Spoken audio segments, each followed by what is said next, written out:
Постикот и коџабашијата, чита Александар Станојков.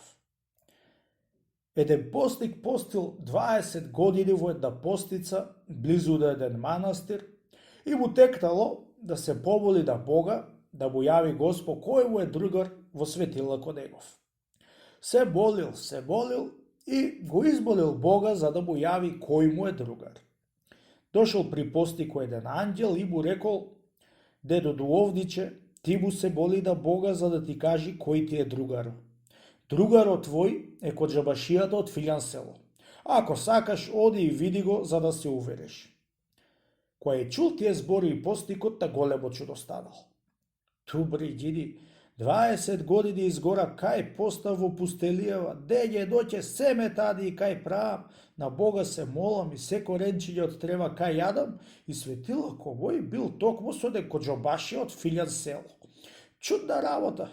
Светилако мој да биде со светилако од еден коџабашија. За чудо големо ќе одам при коџабашијата да видам и да чуjem што светилак има, при се што не верувам еден коџабашија што е во едно село да има светилак. Неј се, ќе одам да го видам. На тоа згора си обуло пинците кауѓеро, си зел стапчето в рака и му отишол во селото од коџабашијата. Кога дошол до село, се смрачило и видел еден човек крај селото, та го прашало за да му кажи куќата од коџабашијата. На драго срце оче кауѓере, ела поведе да ти ја кажам, му рекол селанецот, и го повел по себе. Та го однесол дома у него, чунки истио бил коџабашијата. Со голема радост го пречекале кауѓеро, му собула жената му опинците, му избила дозете, му месила една пресна погача, му сготвила вечера што му дал Госпо и го навечерале царски. Откоја вечерале убаво лепо, зафатиле муабет и го прашал коџабашијата од каде е и кај оди. Лели ме прашаш, брате Рисјанине, му одговорил постико, ќе ми ти кажам, чуќи за тоа сум дошол и јас да те прашам тебе. Ама, лели, ти ме праша побрго мене, да ти кажам од кај идам и кај одам. Јас идам од Филјан планина, близу до Филјан манастир од една постица, кај шо постам од 20 години и више, се што сум се молил на Бога, дење ноќе метање сум правил, и најпосле ми текна да му се молам на Бога да ми кажи за кој ми е другаро во мојот светилок. Да му е милост на Бога, ми прати еден анđел и ми кажал ти си ми бил другар. Кога чув тој збор од анđелот, на големо чудо станав. Другаро мој да ми си ти, еден коџабашија. Јас на часот си обув опинците и дојдов при тебе да те видам и го чујам твојот светилок. Ти се молам, брате коџабаши, кажи ми како светилок имаш за да се успокоам од тиот мака што ми дојде во кожата ќе си пукнев. Кога чу тие збори и коџабашијата од постико, беше се зачудил и си рекол сам со себе: сполајти, Господи, сполајти, ами јас сум најгрешен човек. Како си ме стокмил со овој постик да сум во неговиот светилок едно? Јас не знам да имам некако светилок оче кауѓере.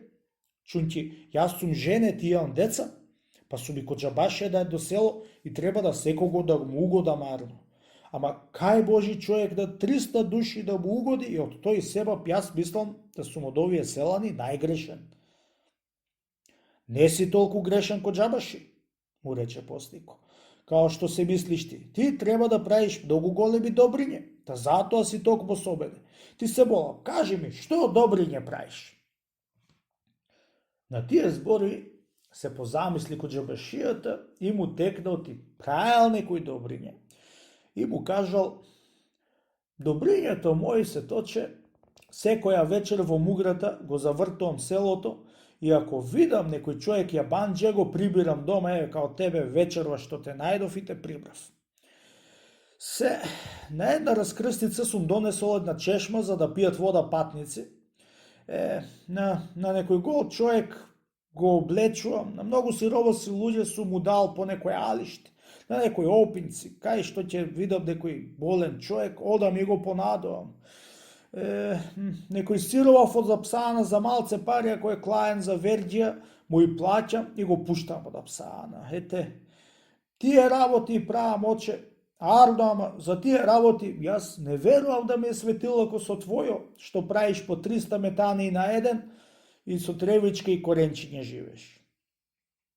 Која е чул тие зборови постикот кod џабашијата, на големо чудо станал и се фатил за брада за да се мислит и се рекол сам со себе: јас сиробов и да игреше диотот поеден од кod џабашија. Прости бе, Господи, отиде сум достоен до пинците да му и собујам на овој служител твој кod џабашија.